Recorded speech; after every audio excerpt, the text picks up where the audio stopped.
यहाँ मसाले पैकिंग कर रहे हैं। कल घराट से जो हम आटा पीसते हैं वो बहुत कम आरपीएम पे पीसा जाता है। यहाँ पे पूर्व जो हमारे जिलाधिकारी महोदय थे वो पहले दिन गेहूं रखने स्वयं आए यहाँ पे, और दूसरे दिन संडे था सर लेने भी आए हैं। नमस्कार, तो आप देख रहे हैं पुनः गांव की ओर, और आज मैं आपको दिखाता हूँ असल में क्या होता है पुनः गांव की ओर। आज मैं देखिए यहाँ पर हूँ घराट श्रृंखला में। घराट यानी कि जगह पर हम बोलते हैं घट, और यहाँ तक बहुत दूर दूर, तो वही चीज को जिंदा कर रहे हैं यहाँ पर जो है डंगवाल जी। और अब मैं आपको दिखाऊंगा कि किस प्रकार से स्टार्ट होता है, किस प्रकार से यहाँ पे गेहूं हो या कोई भी अन्य ग्रेन्स जो अनाज है उसको पीसा जाता है। तो ये आप सामने देख पा रहे होंगे, ये चल रहा है घराट। बैठ जाओ डंगवाल जी। और इसमें डाला जाता है अनाज और यहाँ से बाहर निकलता है, ये सारा पानी के माध्यम से चल रहा है। डंगवाल जी नमस्कार। नमस्कार, बहुत बहुत धन्यवाद आपने इसी को जिंदा रखा हुआ है। आपका भी बहुत बहुत आभार कि आप यहाँ तक आए, हमारे घराट तक आए। मैं आपके सभी श्रोताओं को, जो भी देखने वाले हैं पुनः गांव की ओर को, सबको प्रणाम करता हूँ। इसमें अनाज किस प्रकार थोड़ा डाल के दिखाओ जरा, है इतना समय तो डाल तुम दिखिए जाली। हाँ कोई बात नहीं।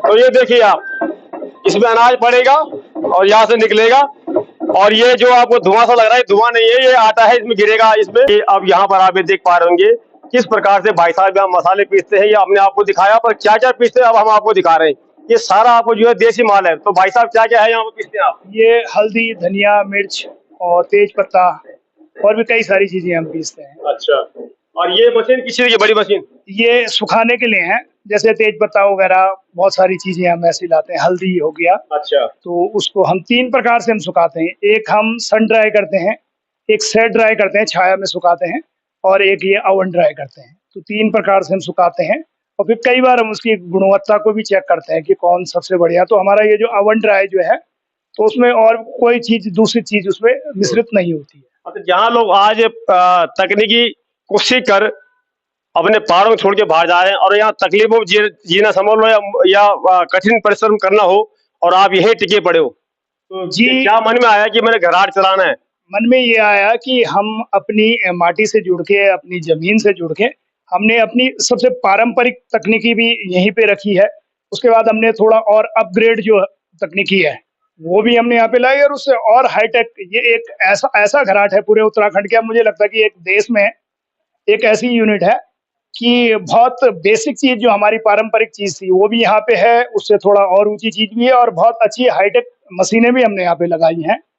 तो हम यहाँ पे खुश हैं कि अपने स्थान पे, अपने लोगों के बीच में, प्रकृति के साथ जुड़ के हम कार्य भी कर रहे हैं, अपना व्यवसाय भी कर रहे हैं, और समाज के लिए भी काम कर रहे हैं। अच्छा, आपने ये सब सीखा, तो आपने पढ़ाई लिखाई क्या कर रखी है आपने? मैं प्लेन पर स्नातक हूँ, और बाकी मैंने MSW किया है, सामाजिक कार्य में मैं लगे मास्टर हूँ जी। तो आज दोस्तों विश्व पर्यावरण दिवस बताया, उस पर भी आपने जैसे मैंने सुना कि आपने पेड़ लगाए, वहाँ महिला को लेकर आप गए, जी, वो भी आप देख सकते हैं वीडियो में। तो क्या क्या था आपको? आज हमने चाल खाल जल संरक्षण कार्य ग्राम पंचायत अठाली, विकास खंड भटवाड़ी, जनपद उत्तरकाशी। ये आज ही नहीं, हम विगत कई समय से ये कार्य कर रहे हैं, और पर्यावरण संरक्षण के जागरूकता हेतु हम ये कैंपेन भी चला रहे थे। हम पहले से उसको फेसबुक में और उसमें डाल रहे थे कि कल परसों नरसों आप देखेंगे अगर हमारा, तो हम पर डे वो कार्य कर रहे थे।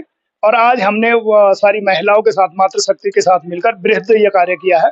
और अभी मुझे कई डिपार्टमेंटों के, सरकारी डिपार्टमेंटों के भी फोन आ गए हैं सुबह से कि जी हम आपके यहाँ कितने 1000 पेड़ भिजवा दें, 2000 भिजवा दें, कि आपके साथ जो मातृशक्ति जुड़ी है, हमें लग रहा है कि संभावनाएं हैं कि आप जो वृक्ष लगाएंगे उसको बचाएंगे भी। तो इस तरीके का कार्य हम कर रहे हैं। अच्छा भाई साहब, ये जो मशीन है, ये नई मशीन, ये क्या, इसमें क्या रखा आपने? सर ये मिक्सचर है, और जैसा हम हरड़ बहेड़ा का, आंवले का त्रिफला बनाते हैं, या कोई रंग बनाते हैं, या मसाले मिक्स करते हैं, या सबसे मेन जो हम ये लाए हैं, ये जो मल्टीग्रेन आटा, हम घराट के कई अनाजों का पीस के जो आटा बनाते हैं, तो उसके लिए हम इसको उपयोग में लाते हैं। तो मल्टीग्रेन आटे में क्या क्या डालते हैं आप लोग? मल्टीग्रेन में कोदा है, जऊ है, गेहूं है, मक्का है, चना है, फ्लैक्स सीड है, अपना चौलाई है जिसको हम भून के डालते हैं, जो उसको अच्छी खुशबू भी देता है और वो पौष्टिकता भी देता है। हमारा जो मल्टीग्रेन है उसमें हम जौ का भी इस्तेमाल करते हैं। एक गेहूं और जौ के बीच की जो क्या कभी देखा? ये गेहूं और जौ की बीज की एक वैरायटी है और उसका उपयोग सत्तू में, जो भोटिया जनजाति के लोग थे वो सत्तू के लिए क्या करते हैं, क्योंकि उसकी न्यूट्रिशन वैल्यू जो है वो बहुत हाई है। और जब वो पहाड़ों में और इस तरीके बकरी भेड़ बकरियों के साथ रहते, जहाँ बहुत ज्यादा रसद वो नहीं ले जा सकते थे, तो 2 मुट्ठी सत्तू खा के और पूरा दिन उनका आराम से गुजर जाता था। तो उसको भी हम बनाते हैं। ये मल्टीग्रेन आटा क्या भाव देते हैं आप? 100 रुपए किलो। कभी कोई बड़ा अधिकारी या सरकार से कोई मदद मिलती है आपको? अभी तक तो कोई ऐसी मदद मुझे नहीं मिली है सरकार से। हाँ, IIT रुड़की ने मुझे कुछ सहयोग किया है तकनीकी रूप से। और अभी कुछ बच्चे यहाँ पे जो PhD कर रहे हैं IIT रुड़की से, वो यहाँ पे आ रहे हैं और कुछ चीजें सीख रहे हैं और मैं उनको भी गाइड कर रहा हूँ, जो जितना मुझे ज्ञान है और जिस चीज की उनको आवश्यकता होती है वो मैं उनको भी यहाँ पे दे रहा हूँ। यहाँ पे पूर्व जो हमारे जिलाधिकारी महोदय थे, वो पहले दिन गेहूं रखने स्वयं आए यहाँ पे और दूसरे दिन संडे था सर लेने भी आए हैं। अभी जो पुराने जो हमारे जिलाधिकारी महोदय थे और वो इस घराट में आए हैं। उनके अलावा और यहाँ पे पद्मश्री पद्म भूषण डॉक्टर अनिल प्रकाश जोशी जी 2 बार आ गए हैं। डॉक्टर कपिल जोशी जो इस बार अभी एडिशनल चीफ है फॉरेस्ट के, वो यहाँ पे आए हैं। IIT के बहुत से प्रोफेसर आए हैं। नॉर्थम्बेरिया यूनिवर्सिटी न्यूजीलैंड के प्रोफेसर आए हैं। और वर्ल्ड वाटर समिट में 2019 में मुझे सम्मानित भी किया गया कि इस घराट विषय पे मैंने जो अपना विषय साझा किया। तो इस तरीके के बहुत से लोग और सामाजिक सरोकारों से जुड़े हुए लोग, कई सारे यूट्यूबर, त्रिभुवन चौहान, पुनः गांव तक, और भी बहुत गिरीश गैरोला, बहुत से लोग यहाँ पे आज तक आए हैं। और समाचार पत्रों ने भी, जो दैनिक समाचार पत्र होते हैं, उन्होंने भी कई बार प्रोत्साहित किया और हमारे कार्य को देखा और उसको सराहा। मतलब समाचार पत्रों ने भी छापना शुरू कर दिया कि कैसे पीसते हैं हम अनाज को पत्थरों में। अच्छा, बड़ी बात ये इस संक्षेप में बताइए आप कि आजकल लोग चक्की का आटा खाते हैं, बड़े बड़े मसाले खाते हैं, इसमें ऐसा क्या खास है कि लोग इसको खाएं और स्वस्थ मस्त हो जाएंगे? सर, घराटों का जो है, घराटों का एक जो विज्ञान है वो बहुत ही अच्छा विज्ञान है। घराट से जो हम आटा पीसते हैं वो बहुत कम RPM पे पीसा जाता है और नीचे से उसमें पानी का फोर्स होता है, तो वो जो आटा हमारा निकलता है वो बिल्कुल ठंडा आटा निकलता है और उसके जो पोषक तत्व होते हैं वो जलते नहीं हैं, वो उसमें वैसे विद्यमान रहते हैं। और घराट के आटे से बनी हुई रोटी और जो मिल या चक्की, बड़ी चक्कियों से आप बनाते हैं, उसमें बहुत अंतर बनाने में भी, मतलब उसकी जो फ्लेक्सिबिलिटी या ड्यूरेबिलिटी, मतलब जो भी आप बोलेंगे, कड़कड़ी जो होती हैं, तो ये बहुत काफी समय तक ये मुलायम रहती हैं। और अच्छा, हम दुकान से आटा लाते हैं ना थैली वाला, उसमें कीड़े नहीं पड़ते बिल्कुल भी और इसमें जल्दी पड़ जाती है, इसका क्या कारण है? सर, क्योंकि ये तो शुद्ध होता है और इसमें कोई प्रिजर्वेटिव नहीं होता है। अब थैली और दुकान के आटों में मैं बहुत ज्यादा टिप्पणी तो नहीं कर सकता क्योंकि मैं कोई ऐसा साइंटिफिक लैब मेरे पास नहीं है।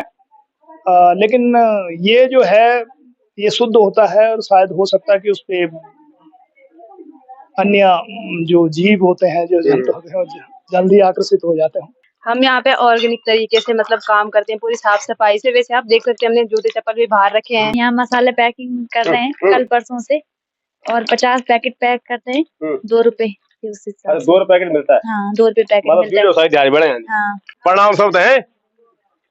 अब देखिए, ये है वो युवा संदीप गुसाई, जिनको आपने देखा होगा खेलकूद में, एथलीट में तो आपने देखा होगा, लेकिन इन्होंने भी घराट शुरू किया, इनको भी सुना पहला पुरस्कार मिला आपको, तो बहुत बताइए पहले तो आपको।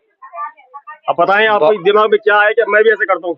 बहुत बहुत धन्यवाद आपका कि आपने इस अनोखी जो हमारी घराट श्रृंखला है, वो जो विलुप्त की कगार पे हो रही थी, उसको आपने अपने सोशल मीडिया के माध्यम से देश दुनिया तक पहुंचाने का कार्य किया है। और मैं बहुत बहुत धन्यवाद करूंगा अनिल डंगवाल चाचा जी का, जिन्होंने मुझे प्रथम घराट सम्मान दिया है, मेरी खेल प्रतिभा को सम्मान दिया है। और मैं भी इस चीज में जुड़ा हूँ क्योंकि मैं भी प्रकृति से बहुत प्यार करता हूँ। जिस तरह से आजकल अग्नि घटनाएं जंगलों में देखने के लिए मिल रहा है, और चाचा जी जल संरक्षण के लिए भी काम कर रहे हैं, जिससे कि हम अधिक पेड़ लगाएंगे तो कम से कम इसमें हमें एक फायदा मिलेगा कि अग्नि घटनाएं जो हो रही है वो कम होती रहेगी। सरयू हरड़ हरड़ है, ये बहेड़ा है, हरड़ बहेड़ा, और वो गिलोई है और आंवला वगैरह। तो हम यहाँ पे त्रिफला भी बनाते हैं और बहुत से ऐसे लोग आते हैं हमारे पास जो पाउडर फॉर्म में इसको ले जाते हैं और फिर उनका अपना बनाने का तरीका है जी। तो ये हम उपलब्ध करवाते हैं पेवर, यहाँ पहाड़ों से ये महिलाएं लाती हैं और फिर लोग ले जाते हैं। बहुत से लोग हरिद्वार से आते हैं, रुड़की से आते हैं, देहरादून से आते हैं, कुछ फार्मास्यूटिकल कंपनियां आती हैं जो ले जाते हैं। तो चलिए, ये थे हमारे साथ में डंगवाल जी और हमारी वो मातृशक्ति, जिनकी बदौलत से आज ये पुराने हमारे जो हमारे घराट थे वह जिंदा हो पा रहे हैं, और आज युवा भी प्रेरणा ले रहे हैं कि हम भी घराट के माध्यम से करते हैं। सबसे बड़ी बात यह है इस घराट श्रृंखला में कि इसके द्वारा जो अनाज पिसा जाता है उसकी गुणवत्ता कभी नष्ट नहीं होती, खत्म नहीं होती। तो यदि आप भी चाहते हैं तो आपको पता दिया जाएगा, आप भी यहाँ पहुंचे और आप मसाले यहाँ से ले सकते हैं। बड़ी बड़ी कंपनियों के मसाले से बढ़िया आप वो मसाले खाएं जो ऑर्गेनिक है। और एक विशेष बात मैं बोली तो जो हमारी संस्कृति की एक अहम शिक्षा, आप सन गुरु प्रसाद मैठाणी जी और रसोई सन, तो जब हम मसाला चना अंत तब रसोई चना पकौड़ा खाते, यानी यहाँ पे हर चीज को जिंदा रखा गया है। और मैठाणी जी यहाँ पे काम कर रहे हैं, इनके खाने का स्वाद आपने जो है लिया हो, कई जगह लिया होगा। कुछ बनचाने मसालों पर धन्यवाद साहब, आपका बहुत बहुत धन्यवाद। ये हमारे डंगवाल भाई जी है जिन्होंने हमारे को यहाँ पर ये प्रेरणा दी है और हमारे को रखा है, और हम भी इसको आगे बढ़ाने की अपेक्षा कर रहे हैं। धन्यवाद आपको।